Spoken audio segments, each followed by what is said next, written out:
Because when I say, "Oh yeah, I grew up in the gospel and the jazz tradition," but then sometimes I'm in a lot of interviews where they're like, "What is it like to be a person of color in these very?" And somebody just said it, well, interview not too long in these very white spaces, and I'm just like, I've existed here since I was born. This is my destiny. I'm trying to normalize me being here for y'all. Y'all hear that? Yeah, it's a little different, isn't it? But I kind of like it. You know, we get to try something new today, courtesy of today's guest, Brian Raphael Nabors. He's a composer, but I'll tell you a little bit more about it later. Let's just go on a ride for a bit.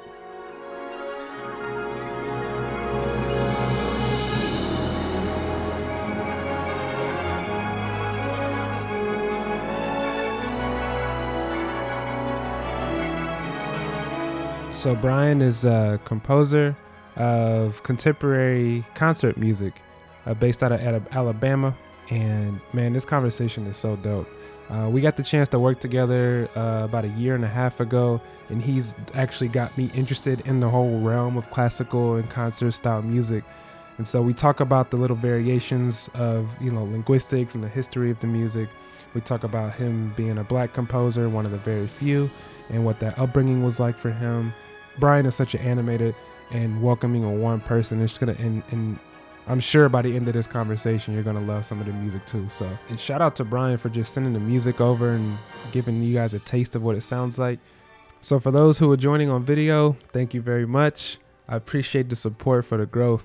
A little disclaimer though, this is like the first time I actually tried video, so I was still trying to figure it out. So the quality's not gonna be that great. But moving forward, we're going to have y'all covered. Don't worry. A little side note, during this conversation, I had a bit of a cold, so my voice is a little bit scratchy. So just bear with me. Enough from me. Let's just jump into conversation. I hope y'all enjoy it.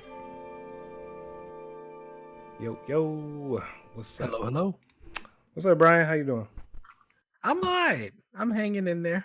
A little tired, but yeah, same as usual. Yeah. Always working, trying to figure out how to get more rest and balance it all. But I think right now I'm in a very, very good place. I feel like as a creative too, since you feel like you're probably like me where your mind never stops. Like in terms Never. of like you're listening, like even if you hear something, I don't know where you get your inspiration from. We can talk more specific about Oh that in a yeah. little bit, but like yeah, even for me, I'm like thinking of, I like watch a movie and be like, wow, that was a really cool transition. Maybe I can apply it to like this project, or like I'll do something where I see like a garbage, like a Kroger or grocery bag blowing in the wind, and I'm like, wow, let me actually talk about this because this is impacting our planet a certain way. Let me make a project that way. I don't know. Does it work that way for you in terms of music and composition too? Oh my God, yes. Everything in the world. The trash bag is a piece for me. The way it bounces literally off the ground and moves in the wind. It's like, oh, I'm going to take trash bags now and write the same piece about what we're doing to the earth, and then get a whole bunch of field recordings of these things in their natural environment. Um, and just to literally show how the impact of somebody throwing some trash on the ground is the very fact that, that's causing all of this, chaos and hurt to the world. And it's like that really, whether it's videography or in music, it makes things so real for people Hmm. when they're listening or looking, or doing both.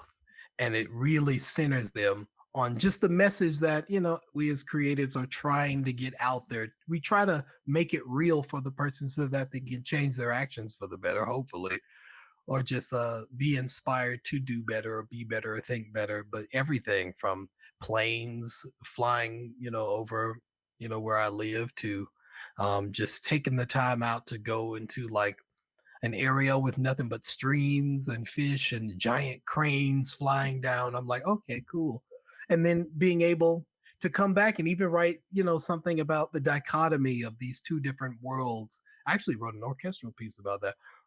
Really, I think it was called Pulse. I should know my own music. It's a shame my brain is dead. It's okay. Anyway, I wrote a piece called Pulse about the rhythm of the universe and how simultaneously, even here on Earth, more specifically, there are all of these rhythms that control so many ecosystems and environments, whether are very human, kind of closed-minded one a lot of times. At the same time, there's animals out there literally like hunting each other down for survival. And Right. I'm like, nobody cares about any of that.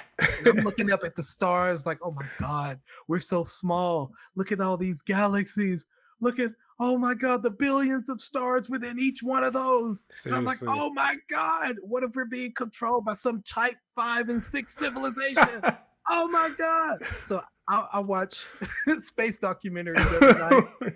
And this is literally what I go to bed to. So I am constantly in a state of living in existential mind realms of just craziness. And it's like, why not think about these things? Because it's like, I can't just focus on, oh, I need to get money, I need to pay bills, I need to, no, it's so much It's more bigger than than that. Yeah. it's so much more than that. And if I don't allow the art to come from that place, then I can't do this anymore.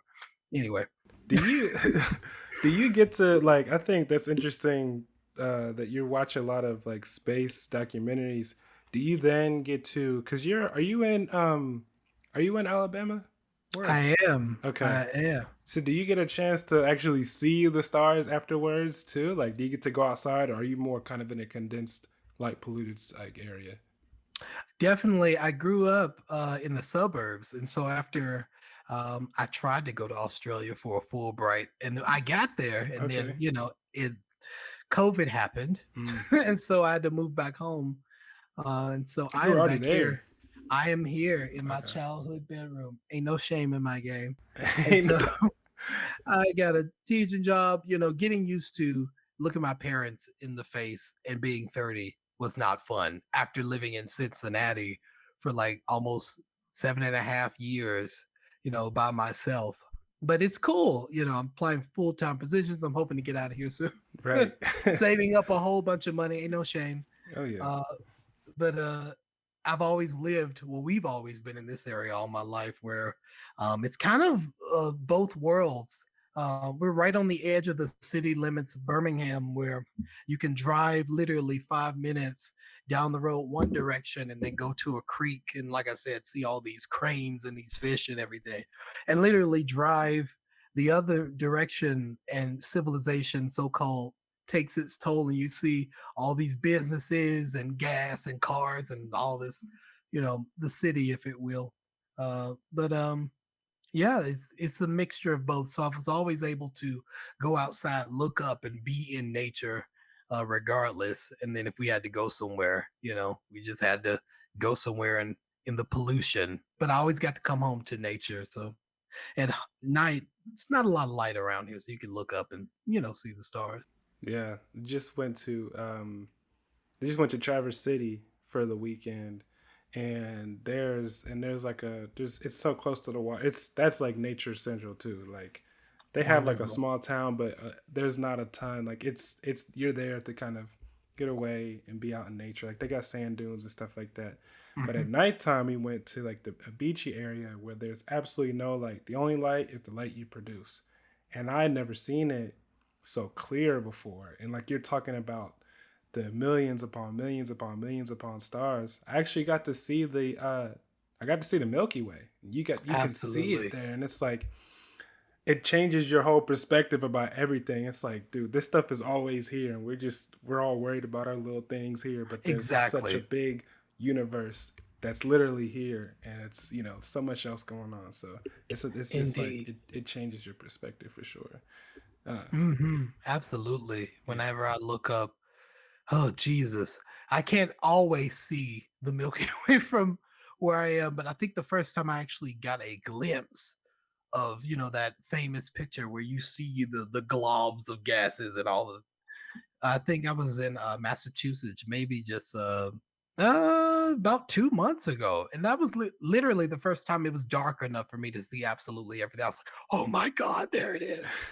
Yeah, like you said, it's yeah. so much we'll never, if our calculations are right and everything is as far apart as it actually is, which I believe it is. Hmm. But so much we'll never know.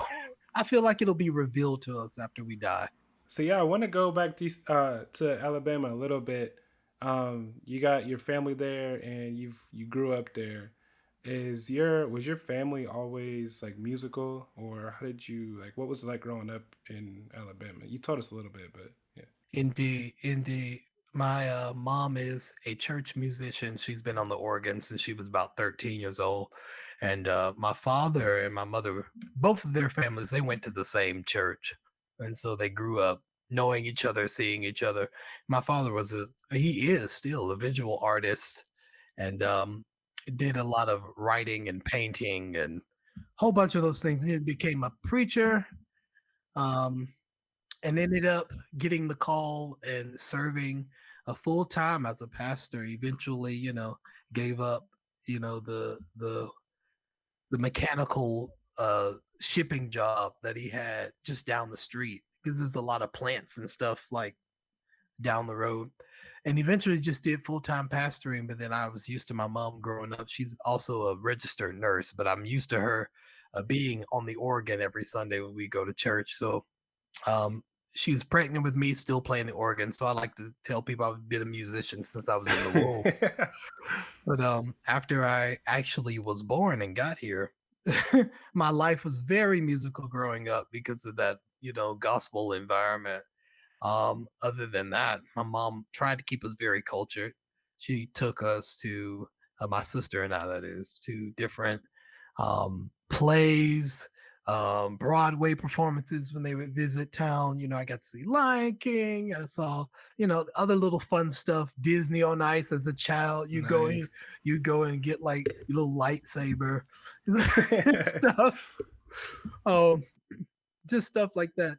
Children's theater. A lot of school performances happen too, but she always had us going somewhere.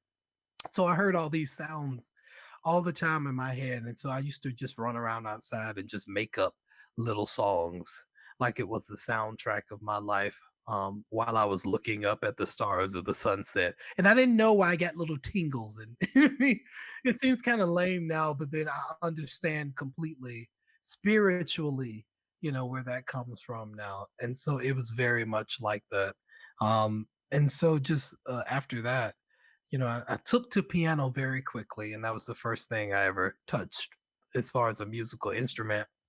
And so I just learned things by ear. I was just hitting like little notes, single finger, just going, you know, old McDonald had a farm until it turned into two, then three, then four, then five, even 6 or 7 notes in one hand at this point. But um, I think around the time I was 13, I actually started taking actual piano lessons. Like before, it was just by ear, and I was doing so many things wrong. I was playing chords all crooked, Wow. fingers all twisted up.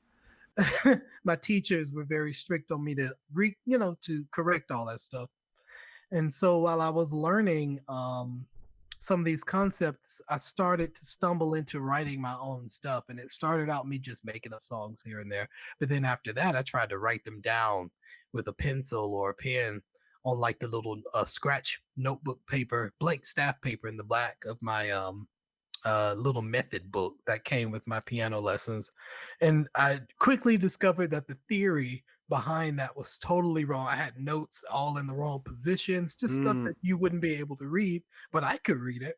Um, but it kind of spiraled into me getting this little cheap $30 notation software that I begged my mama for when I was 16. I was like, please let me have this notation software. I want to really, really learn how to score the music that I'm hearing in my head. I feel like I need to get this out of me.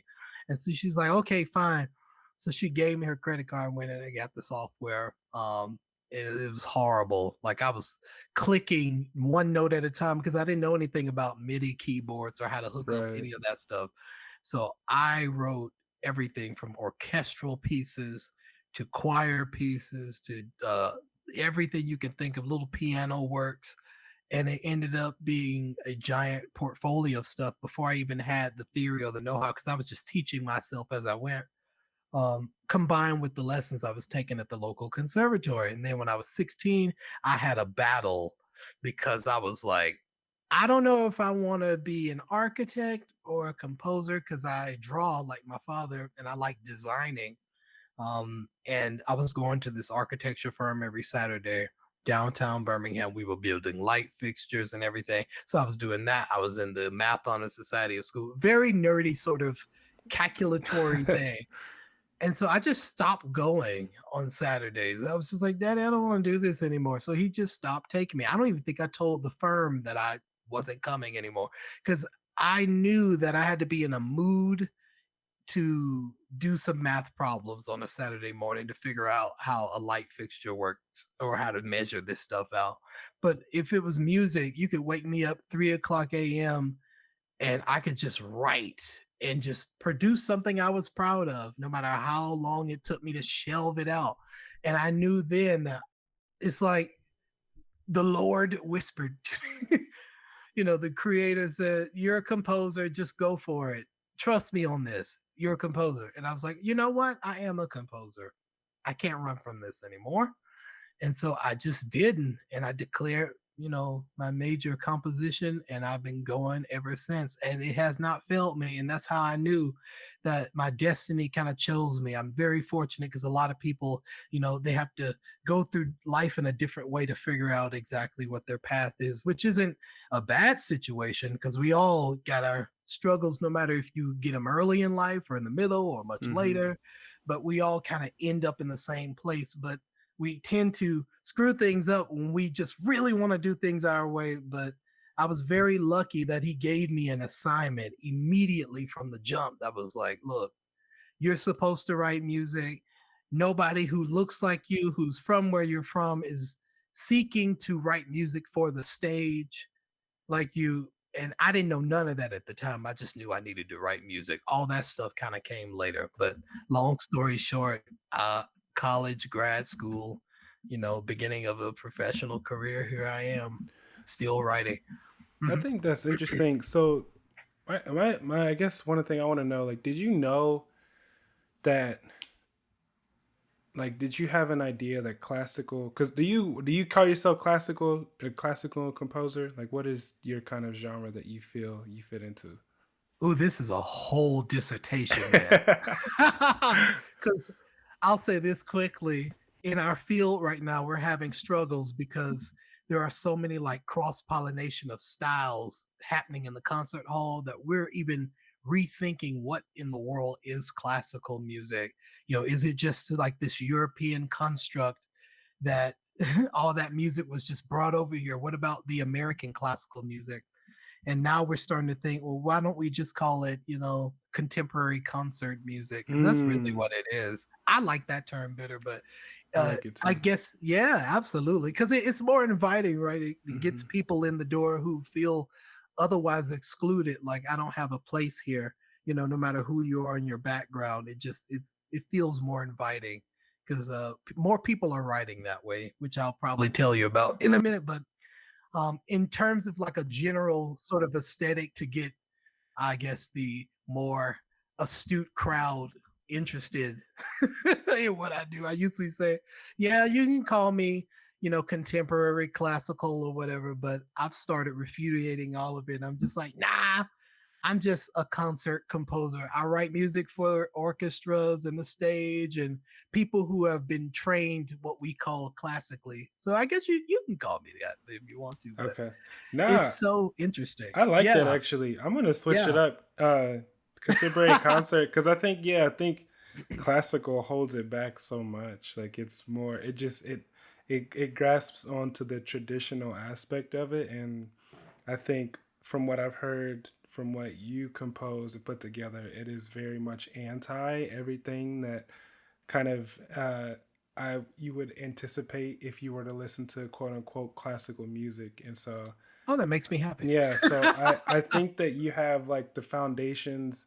Like I don't know anything technically about how to build music or whatever. I don't know that, but from my perspective, I think you've got kind of like the foundation, and you pay homage to that era of music and that style and that genre, but you take it in a whole different lane that you can't associate these two with, like, you can't associate them together, in my opinion. But hey, yeah. I love that. Yeah, I love that view. It's perfect because it invites everybody to the hall. Because when I say, "Oh yeah, I grew up in the gospel and the jazz tradition," but then sometimes I'm in a lot of interviews where they're like, "What is it like to be a person of color in these very?" And somebody just said it, well, interview not too long in these very white spaces, and I'm just like, I've existed here since I was born. This is my destiny. Hmm. I'm trying to normalize me being here for y'all. I want y'all to feel better about this.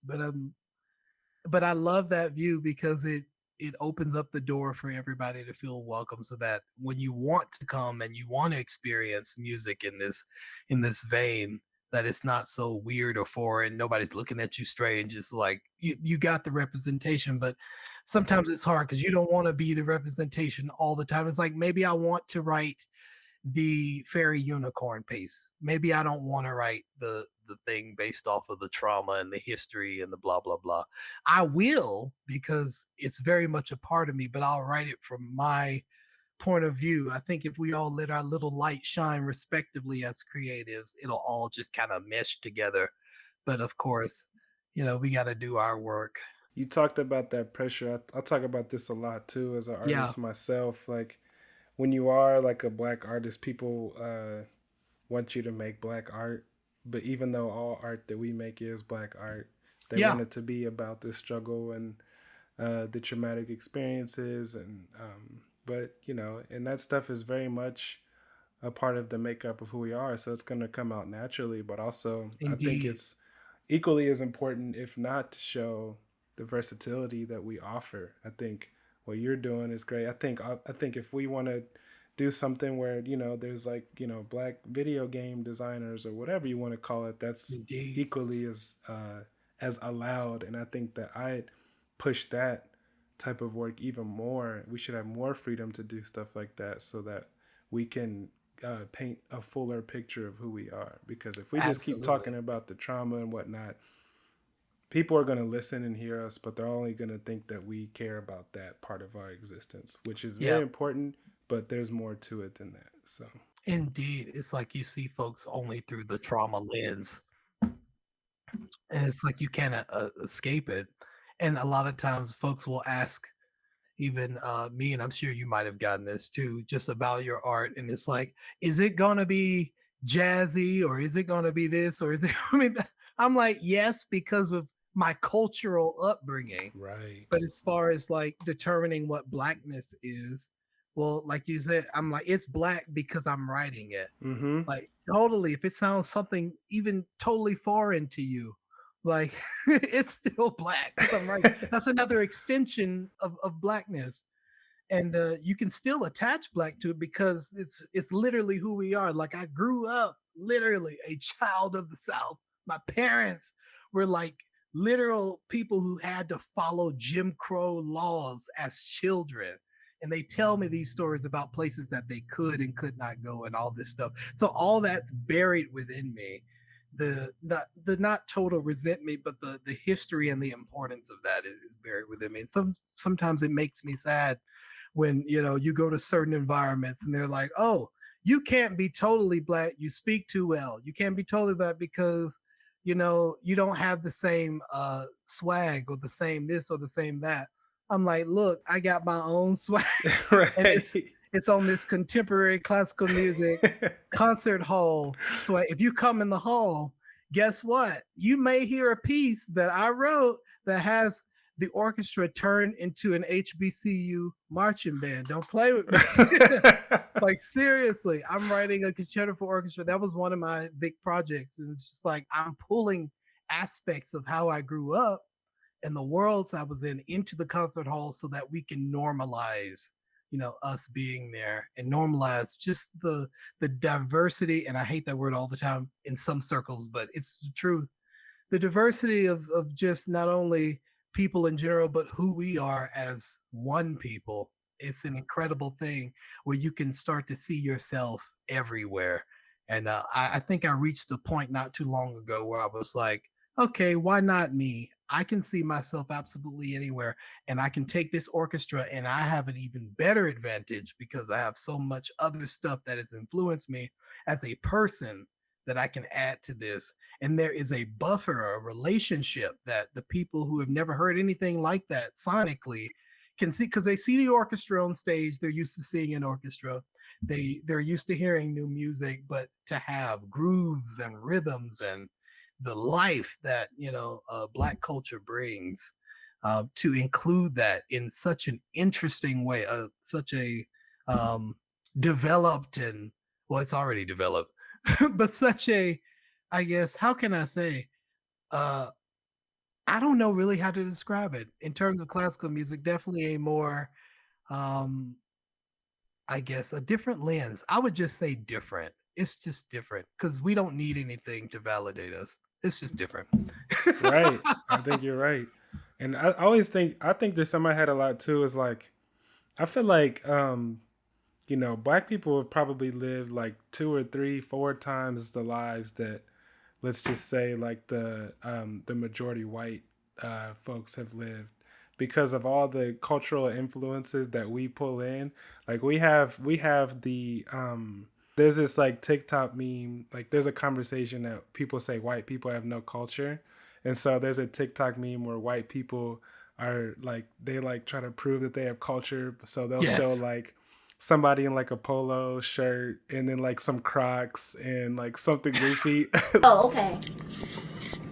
Oh, okay. Yeah, yeah. Oh, okay. Pipe down, bitch. Pipe down. I don't know. It's like, it's a joke, but Yeah. but there's a conversation that like there's a lack of culture within the white space. But I think it's so interesting that for us as white people, we have to be somewhat experts on that culture as well as the culture that we have already built and created as well. So it's like we're so well rounded as people just by sheer existing and having to cope with all this stuff, that like now we're seeing the benefits. Like you're able to do what you can do because you understand how to operate in this European space. But also you pull the influences from what you brought up and other things that you've seen in your own community. And it's like, we're creating things that people have never seen before. I think that's so good. That I see it a lot I think as of recent, Black artists are winning right now. One, because a lot of the bigger corporations, organizations are feeling like guilty. So they're bringing us on. At the same time, we have, we're taking these opportunities and we're showing up and we're showing out because we are just so dope. Like just naturally by just existing in multiple spaces, that now we're getting this chance and we're finally showing what we've always been capable of doing. And sure, we're taking it like because people are feeling guilty, but now we're like, oh, cool, this is us now. We're going to take this over. And that's something I've seen as of recent. Indeed. And I thought it was just something that we were going through in the music world, but it's everywhere. Mm-hmm. And I love that part about always what we've always been doing. Because folks have always been either inspired or they've taken and tried to make something else out of it. It's so interesting. But yeah, I've also noticed just even in our own field, like even after everything that happened last year, not only with COVID, but with George Floyd and Elijah McClain and some of these Ahmaud Arbery, all the hashtags, all the extra people that should not have been things to begin with. It's like, folks want to meet their DEI or diversity, equity, inclusion quota. But at the same time, we're just actually just being as dope as we always have been. But I love it when you said just to have the time to actually shine, and not shine because we feel like we have to be 10 billion times better. It's like there have been so much going on that the fuel has just been, at a surplus for us to get back out there and just claim our story in a completely re-energized way. But I don't think that ever stopped. I think we've always been doing that. But I think even just at this point, it's like, okay, y'all want to be on Black culture? Well, I got something for you. Yes. And it's going to blow your mind much bigger than you just filling your quota. So I'm like, I don't mind folks feeling their quota, I mind tokenism. Yeah. So I'm like, yeah, you can play this piece everywhere, play it a billion times just because, and it could be just because I'm Black, just because you want to feel it. But guess what? I know that within my heart of hearts, why I wrote that piece will do its job and knock down the barriers I need to knock down. I'm working behind the scenes without anybody even really knowing, what I'm doing for real, for real. Right. So I'm just like, this is such bigger work. So I'm just like, I'm gonna let y'all think what you're thinking. The ones that are just kind of doing it just because they need to do it, or want to feel like included, or that they're doing their part to do the right thing. I'm like, let them do what they do. But yeah, I'm gonna keep doing what I do as well. Exactly. And I'm gonna keep empowering others to do the same. So it's a beautiful time. But oh yeah, now I remember what else I wanted to say about that really quick. It got really hard when commissioning organizations and different bodies would reach out to Black composers specifically. Oh, we love a work from you, blah, blah, blah. We then had to discern, are you doing this mainly for your quota? Or are you doing this because you really, really care? It depends on the energy for me. Like if I feel like it's just, something not totally phony, but because it's hard to tell, but you can always tell by the energy whether or not somebody's just trying to so-called do the right thing on paper, or if they really care and they're doing the work. It's like you almost have to do your research as a composer or creative or an artist to go, okay, let me dig into this organization. If I see that their programming has literally just been, the classics or the masters forever and ever and ever, and then you start to see little speckled composers that are my colleagues, just often all of a sudden I'm like, okay, you haven't been doing this work at all. But if I go through and I see, in years past, a history of commissioning new music from underrepresented voices because it was something that they felt in their mission that was a part, or if they may have recently started to do this, but then that's when I'll talk a little bit more about the project and get in people's heads and see what's going on. But if it's a good history there, then I'm okay with it. But normally you can always tell just by a number of different elements. Right.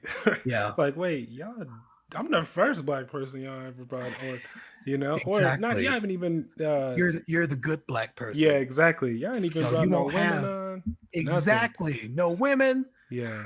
No, trans composers. No people who have different perspectives on life. Yeah. It's about all of us. So I just want to ask quickly though, in terms of like family and within our own community. When you started to kind of go down this lane in the contemporary concert genre, did you get any sort of like, were there any barriers or any pushback from folks within the community too? Or was it like, what was that experience like? Interestingly enough, maybe it's because of where I'm from and something about the South, they'll rally behind their own, but then there are a lot of places where folks who they'll hate, but they'll hate in silence, or sometimes, it depends on what age you are. When I will say mostly in grade school, all the way through high school, when I was tapping into that part of myself, I went to a very, very Black high school. Mm-hmm. I mean, all Black elementary, all the way through, to the high school level. And you were a lame, you weren't cool, you were called all sorts of names if you liked show tunes, or were a little bit too energetic in your gestures. Like you had to be hard, you had to be you had to be a thug. You had to be a gangster. But most time, I think it got easier like the older that we all got, because we all kind of grew up together. But it was extremely hard in elementary school because kids just don't understand that people are different and come from different households and different people's situations, whether it be with family or just different economic stuff. It's nobody's fault. It's just the history of how this country has just treated us and played out. And so I understood that, which made me feel okay, being the victim as a child in a lot of these situations. I was very fortunate. I had two parents in the home, that kind of deal. And I just saw the world differently And so my whole mission has been to reach back and just to give people, those kids, no matter where they're from, how they grew up, just the eyes, a pair of glasses to be able to see the world differently. I think it's actually getting better.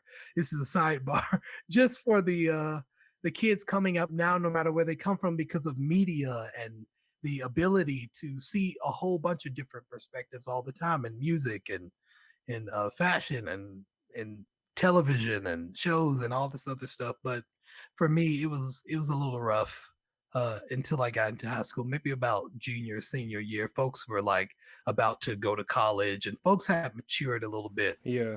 So nobody bullied anybody or anything at that point. It was just like, oh no, he different, whatever. But I Yeah. was kind of cool in a way by then, by junior year, because they knew I played piano. And what I used to do in choir, I used to play like a whole bunch of R&B songs for the girls while before and after choir. I'm like, Brian, please play that Alicia Keys.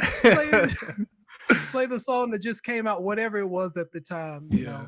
I think her Diary album had just dropped. This was like right. 2000. Oh, that was way back. That was my middle school days. But all the way through that, I was always the guy who just kind of serenaded people. And that kept me from being a total lame. But, as far as family and friends goes, they were always extremely supportive because they were just happy to see that I was doing something, to uplift myself, because they come from, especially the older people, aunties, grandma, parents. They come from that generation, especially living down here, that a lot of that stuff was just simply not possible. Mhm. And not only was it the economic barriers holding you back, the only reason I was able to have even a decent childhood growing up is because my parents literally killed themselves to get themselves out of the west side of Birmingham Yeah. into something better for myself. And I'm so grateful. But normally, though, like I said, those old heads, they just rallied behind you. It was a village. And even though they didn't understand a lot of times what I was doing, they understood enough that it was important, that it was something different and something that should be celebrated. And they really got a chance to see this when they came to my recitals.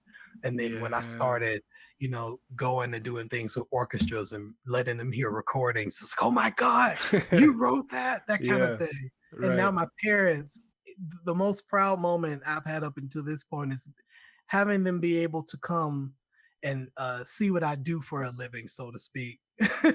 And so I think the last time they were able to come out was it was an Atlanta Symphony concert, and it's not that far from Birmingham, so they actually made the drive, and they actually got to see one of my pieces actually premiered by the orchestra. And this was the second night they had played it, so I'd already gone and take my bow the first night, but I dressed up again and everything just for them.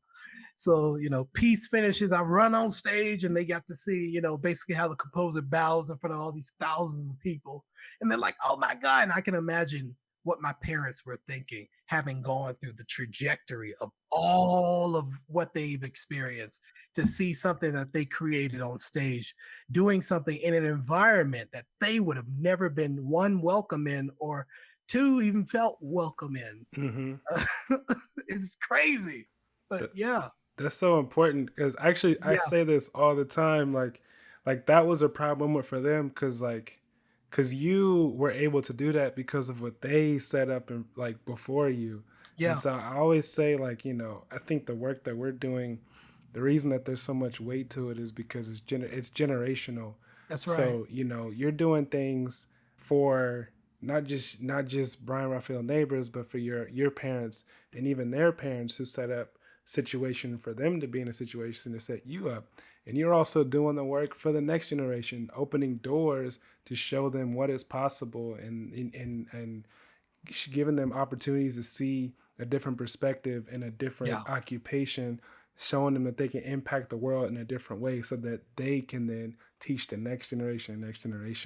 And it's so interesting. I love hearing that, because it really, I say it all the time, but they don't have, like, that's a very, very clear example of that coming through. Like, so Indeed. When they see you performing, like, you guys are all winning at the same time. It's Oh, It's that's amazing. good. Yeah. Yes. Yeah. Oh, So gave me a shout in my spirit when you said that. Everybody's winning. Yeah. yes.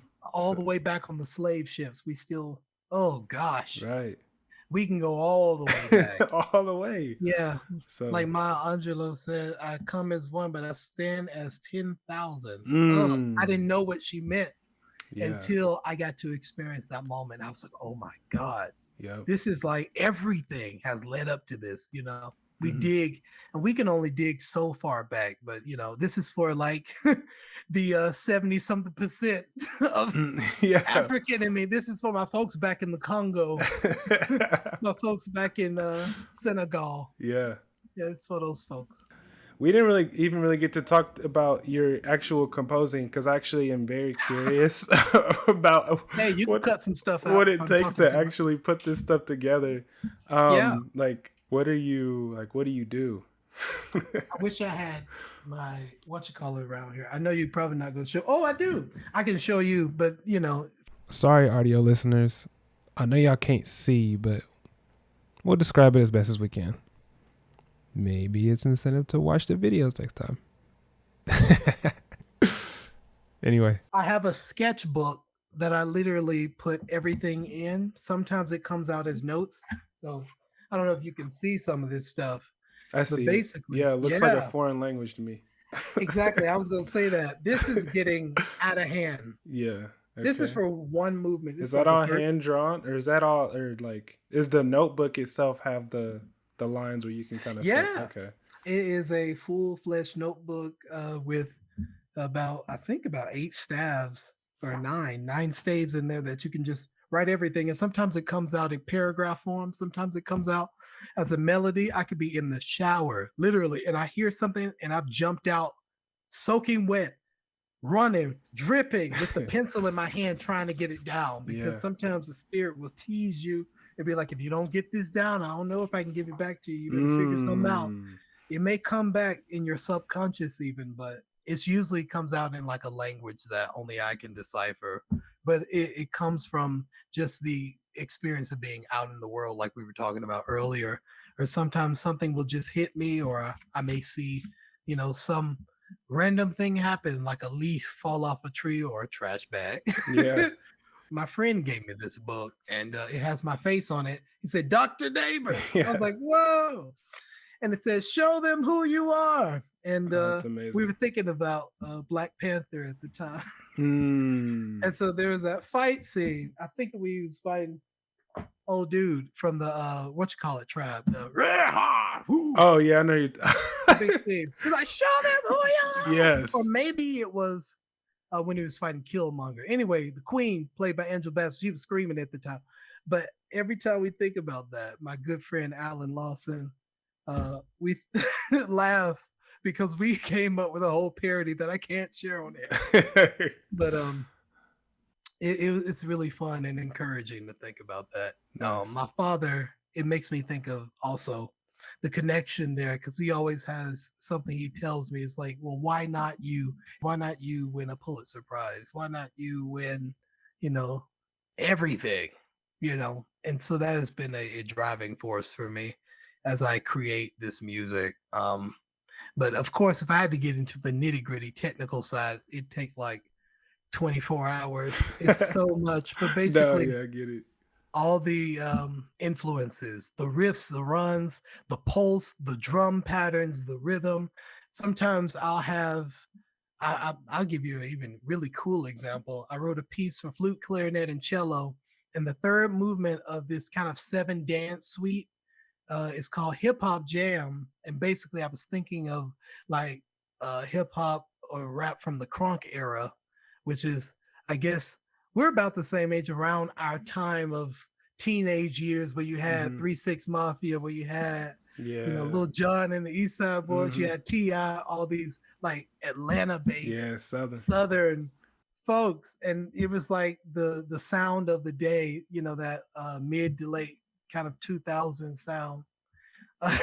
And I took this instrumental ensemble with these 3 instruments, and I made the flute beatbox and become like the snare drum of the 808. and then I made the cello be the bass, that had the pulse and had the hits. So you had the whole beatboxing. I can't demonstrate it because I'm terrible, like that kind of thing. And so these three instruments, flute, clarinet, and cello, made a lot of references to that sound world. And it's so cool to be able to do that with 80 people or even 80 people plus a choir, and to like literally lean into that and make it, familiar and really cool, like we were talking about earlier. But so I think we don't have to go into the whole 24-hour lesson breakdown because we don't have much time, but I'm technically minded. So I'm like, are you writing for each instrument that's going to be in the piece, or is it just you write one like note, I guess, and everything kind of plays out? Like, how does that work? Oh, I like that question. Sometimes I'll start with a melody, and then it's like, okay. And then sometimes while I'm writing, I'll hear a melody come in. It's like, ooh, that fits well with this kind of groove, this ostinato that keeps going, that people can, gravitate towards. And so by then, once you get a groove or like a real idea going in time, a lot of times it's a matter of figuring out how to develop that material and like literally play with people's expectations. So I'm like, okay, this person, by this point, my listener has heard this groove for a solid 30 seconds to a minute. I can change up the groove now to divert their expectations, to give them something new or more excited to be about. That's how we get bored. If we hear too much repetition or nothing going on, it's like one sustained tone or a couple of textures that have been normalized for so long that you're craving something new. But the beauty in composition is you can literally plan it like you're a screenwriter for a play. You can put the plot twists in where a person has been used to hearing something for so long, and then all of a sudden you got this other character of the music. Maybe it's a melody or a certain, melody that has been played for a while, but then you flip it upside down. And it's like, wait a minute.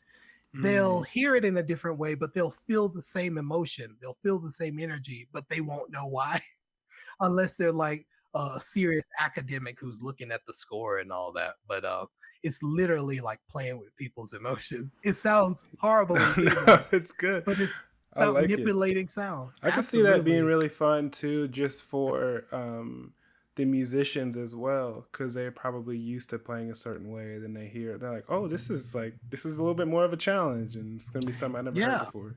Indeed. Oh God, we have to do that all the time with orchestral performance. Like I've had to teach a whole flute section how to beatbox on the flute before, but that takes me going in and writing program notes in their language saying, I need you to blow over the mouthpiece in this specific sort of way and say these specific syllables that you see underneath each note in order to get the sound. And then sometimes they'll be really scared. And then when they do it, it's like, is that right? I'm like, that's exactly it. But it's up to us as a composer to write the instructions out in a clear way to fit into this world, that is so different from what you see a whole bunch of performers doing on the street. That's just natural for them that they don't even have to write down. It's like, well, give me it's like, that's what they do. I don't know if it was on Bourbon, but this lady, Black woman, was killing it on the clarinet and wailing in ways that I'm sure a lot of these professional people can, but the style, the angle of the breath, everything she's doing. So what me and a lot of my colleagues are doing are trying to take all these different worlds and figure out how to notate them on music staff paper for people to figure out just how to actually get these things to, pull these things off in the concert world, so it can just be kind of a fluid experience, whether you're out on the street or in the concert hall, because it has to change if it doesn't. We're not asking to throw out the classics and what has made, all this music relevant for the medium of the orchestra or, these instruments, but we're thinking about in terms of what is an American orchestra. If you call yourself, organizations that belong to this country, you have to accept and gravitate towards all the various styles and musical traditions that have built what America is, One of the last things I'll kind of just say, I like to, I'm just going to give you your roses and your flowers because I didn't really care much for contemporary concert style music, if I'm honest. Like I wasn't, not like I hated it, I just didn't look Yeah. into it until we kind of started that project together earlier last year, this year / whenever we started working on it. I'm like, oh, this music is really good. And I think I might have even told you, but it felt like the energy around it is so fresh, and it feels like I'm like replaying if you play Xenoblade Chronicles, or have you heard of that before? I have. Okay. I have. Okay. So I'm replaying like the second one right now, and I'm like also listening to your pieces and your movements, and I'm like, man, this is you write scores. Like you can write scores for video games or film, Indeed. anything. It just feels so artistic and so interactive and just so energetic, and it's like it's a fresh way. I love what you're doing. I don't know if you know, in the jazz realm, I listen to like Christian Scott. I don't know if you know who that is, but sounds familiar. Yeah, I'm mostly on the jazz funk side, like with Snarky Puppy and and all those cats. But so he's more of like we can use the word traditional. He's kind of reinventing that sound, and so I really like what he's doing. So I just really like this reinterpretation of this really old form of art. And like making it new and fresh and bringing new audiences in, because you gotta because of you, there's another listener here, and I actually talked to other people about this style of music, and so I just want to give you the flowers, man. You're crushing it, so I appreciate it. Yeah, keep digging. I'm so glad that I was able to do that. There are so many sounds within this world. It's crazy, but it's a beautiful thing. Shoot, honestly too, I'd love some if you have recommendations on who to dig into even further. I would love that. All right, get your notebooks out. Definitely. There is a guy, he's very experimental. I love his music. A friend and colleague, Tyshawn Sorey. Okay. Awesome composer. Another Black composer out here working, Carlos Simon. Wonderful composer. Another friend of mine, Evan Williams. Really cool music. He wrote a harpsichord concerto. Okay. Believe it or not. Really, really cool music. I have so many friends that I can send to you. Definitely, even if you had like a description box somewhere, I could just load you up with composers. Yeah, please. I would love that. Love that. Before we go, something I like to do, so I'll give you just like random stuff. And you either taking it, which means like you enjoy it, or you can keep it, or we leave it. Like you would be fine if this item or thing just was never on the face of the earth again. And if you have an explanation for why you chose whatever you chose, then you try not to hold us up. But no, it's okay. No, we can go as deep as you want. But it's random stuff. So the first thing that I have comes to mind is cilantro. Oh, leave it in the pits of Hades. I'm one of those people who have that kind of genetic thing where it tastes directly like soap. Oh, it is awful to me. Man. I hate cilantro. I actually like it. I think I didn't get that bug. It's never tasted like soap. It always enhances whatever I'm eating. I want to be one of those people. I really do. Oh my God. I love Mexican restaurants, but some of them they put the cilantro heavily in the salsa. I'm like, dang. Yeah. I have to eat around it and just pretend it's not there. Like, you know what? I'm not hungry anymore. I'm cool. Exactly. I had a bad experience. Anyway. Speaking of food though, what about pineapple on a pizza? Oh God. Yes. I'm taking it. Okay. Pineapple. Interesting. I don't know why people don't like it. I love the not dichotomy, but the kind of connection between the salt and the sweet. It's great. It's only good if you have it on that Hawaiian pizza though. It's gotta be definitely. It's gotta have like the ham on there, because just pineapple on itself is like, well, I'm good. I definitely agree with that. I haven't tried it on anything else. Yeah. Exactly. Okay, let me see if I got one more. Okay, what about those belt clips that people put on their phone, like their phones on their belt clips? You seen those? I have. Yeah. I'm indifferent. Okay. But I won't put it on me. It's going in my pocket, you know. But if it helps.